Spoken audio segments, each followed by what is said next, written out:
5 Bengaluru IT hub innovation city ఇండియాకి గర్వకారణం. కానీ అదే బెంగళూరు ఇప్పుడు ఆ రోడ్ల గుంతలో దాని గౌరవం కూరుకుపోయింది. గుంతలు, దుమ్ము, చెత్త ప్రజల రోజువారీ జీవితాన్ని నరకప్రాయంగా మార్చేస్తున్నాయి. ఇంటి నుంచి బయటకు వెళ్తే సకాలంలో సురక్షితంగా గమ్యం చేరుతామా అనే గ్యారంటీ లేదు. రోడ్డు బాగు చేయకపోతే పనులు మాత్రం ఎందుకు అనే ప్రశ్నతో ప్రభుత్వాన్ని ప్రజలు నిలదీస్తున్నారు. తాజాగా పన్ను చెల్లింపుదారులు ఫోరంగా ఏర్పడి సీఎంకే లేఖ రాసి సంచలనం రేపారు.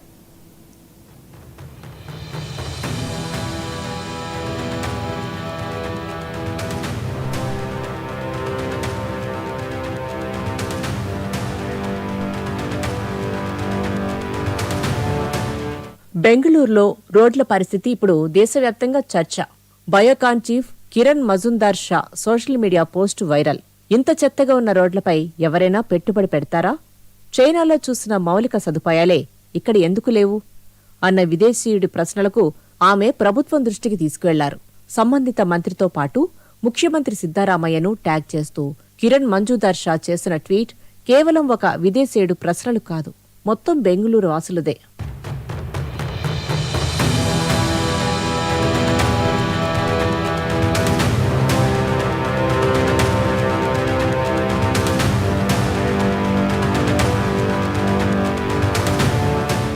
బెంగళూరు రోడ్లు, ఇళ్ల అద్దెలు, తాగునీటి సమస్య వంటి కనీస సదుపాయాలు కొత్త విదేశీయులే కాదు. ఇప్పటికే Blackbuck company CEO Rajesh Yabaji రాసిన పోస్టు దేశవ్యాప్తంగా దుమారం రేపింది. ఇక ఇక్కడ నుంచి మా ఆఫీసును మార్చేస్తాం అని ఆ పోస్టులో ఆయన పేర్కొన్న మాటలు కర్ణాటక ప్రజల్లో మోగుతూనే ఉన్నాయి. ఆయన చేసిన పోస్ట్ ప్రజల్లో కదలిక తీసుకొచ్చింది. టెక్కీలు, స్థానికులు, వ్యాపార వర్గాలు ఒక్కటయ్యారు. ఇంట్లో నుంచి బయటకు రాకపోయినా సోషల్ మీడియాలో వారి స్వరం సర్కార్ చెవిలో పడుతుంది. గుంతలు పూడ్చండి, రోడ్లు సరిచేయండి అంటూ చేస్తున్న పోస్టులతో సర్కారు ఉక్కిరిబిక్కిరవుతోంది.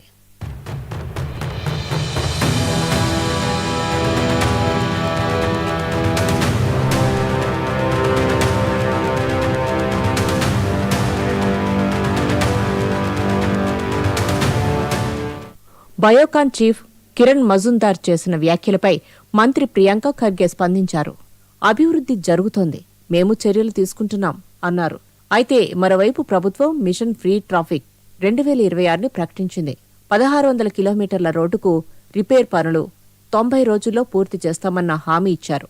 కానీ ప్రజలు అడుగుతున్నారు, ఇంతవరకు ఇచ్చిన హామీల పరిస్థితి ఏంటి అని.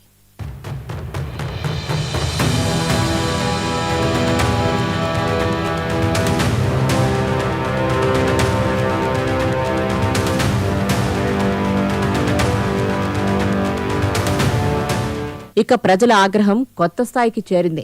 రోడ్లు వేయకపోతే పన్నులు ఎందుకు అంటూ పన్ను చెల్లింపుదారుల ఫోరం సీఎం సిద్దారామయ్యకు లేఖ రాసింది. డ్రైనేజ్, రోడ్లు సరిగ్గా లేకపోవడం వల్ల తమ కుటుంబాలు, పిల్లలు ప్రమాదంలో ఉన్నారని ఆవేదన. మౌలిక సదుపాయాలు కల్పించకపోతే ఆస్తి పన్ను వసూలు నిలిపివేయాలి, అదే డిమాండ్. వర్షాల తర్వాత గుంతలు పూడ్చి డ్రైనేజీ పనులు పూర్తి చేయకుండా హడావడిగా నాణ్యత లేని విధంగా గుంతలు పూడ్చి వైట్ వాషింగ్ చేసి పైపై మెరుగులు దిద్దడం వల్ల వేసిన కొత్త రోడ్లు మళ్లీ త్వరగా పాడవుతున్నాయని ఆరోపణ.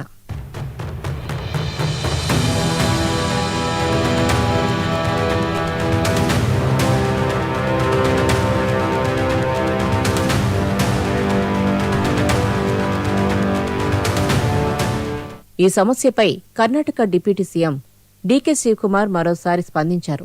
రోడ్లపై గుంతలు పూడ్చే పనులు వేగంగా జరుగుతున్నాయని తెలిపారు. రోడ్లు సరిగ్గా లేని కారణంగా ఆస్తి పన్ను చెల్లింపులు నిలిపివేస్తామంటూ నగర ప్రజలు బెదిరింపులకు దిగిన నేపథ్యంలో డీకే పోస్ట్ ప్రాధాన్యం సంతరించుకుంది. బెంగళూరు నగరంలో ట్రాఫిక్ను సరిచేసేందుకు ప్రాధాన్యమిస్తున్నట్లు తెలిపారు. గుంతలమయంగా మారిన రోడ్లు కంకర, తారుతో పూడ్చే పనులు వేగంగా జరుగుతున్నాయని డీకే వెల్లడించారు. నగరంలో ఇప్పటి వరకు 13,000 గుంతలు పూడ్చామని, వీటికి శాశ్వత పరిష్కారం కనుగొనడమే మా లక్ష్యం అని హామీ ఇచ్చారు. కానీ ప్రజలలో మాత్రం నమ్మకం కలగడం లేదు. ఈ గుంతలు పూడుస్తారా లేక నమ్మకం పూడుస్తారా అని ప్రశ్నిస్తున్నారు.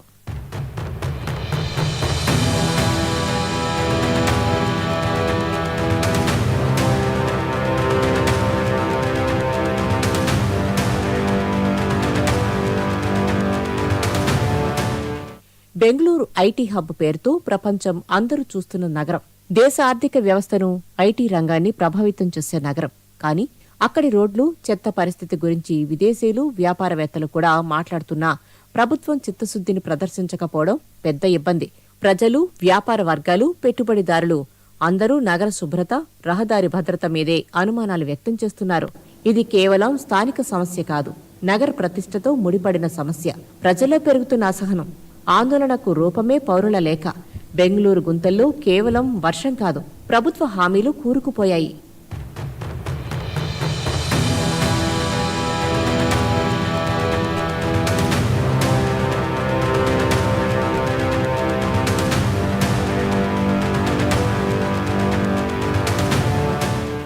రోడ్లు వేయకపోతే పన్నులు ఎందుకు అన్న ఈ ప్రశ్నలో కోపం కాదు, బాధ ఉంది. కనీస సదుపాయాలు కావాలని అడగడం పౌరుల హక్కు. హడావుడిగా గుంతలు పూడ్చేసి రంగులేసి తమ బాధ్యత తీరిందని దులిపేసుకుంటే కొద్ది రోజులకే మళ్లీ గుంతలు పడతాయి. వేసిన రోడ్లు కనీసం 5 ఏళ్లు కూడా మన్నిక రాకపోవడంతో ప్రజాధనం వృధా అవుతోంది. భారీ వర్షాలు ప్రకృతి మీద నెపం వేసి తప్పించుకోవడమే కాదు, ప్రకృతితో పాటు నాణ్యతతో పనిచేయడం ప్రభుత్వ ధర్మం కావాలి. ప్రభుత్వంలో ఏ పార్టీ ఉన్నా పదే పదే తాత్కాలిక పనులు చేస్తూ పబ్బం గడుపుకోవడాన్ని ప్రజలు సహించడం లేదు. మౌలిక సదుపాయాల కల్పన విషయంలో ప్రజాధనం వృధాను అరికట్టే శాశ్వతమైన పరిష్కారం కావాలి. డ్రైనేజీలు, రోడ్లు పగడ్బందీగా నాణ్యతతో మన్నిక వచ్చేలా రోడ్లు, డ్రైనేజీలు పునరుద్ధరించాలని కోరుతున్నారు. బెంగళూరు ఆవిష్కరణ నగరం కావాలి, ఆవేదనల నగరం కాదు. గుంతలు పూడ్చడమే కాదు, అపనమ్మకాన్ని పూడ్చే పాలన కావాలి. ప్రజల భద్రత గెలవాలి, పేరుకే కాదు ప్రగతికి నిలబడాలి. బెంగళూరు వాసులదే కాదు, మొత్తం కర్ణాటక ప్రజల ఘోష.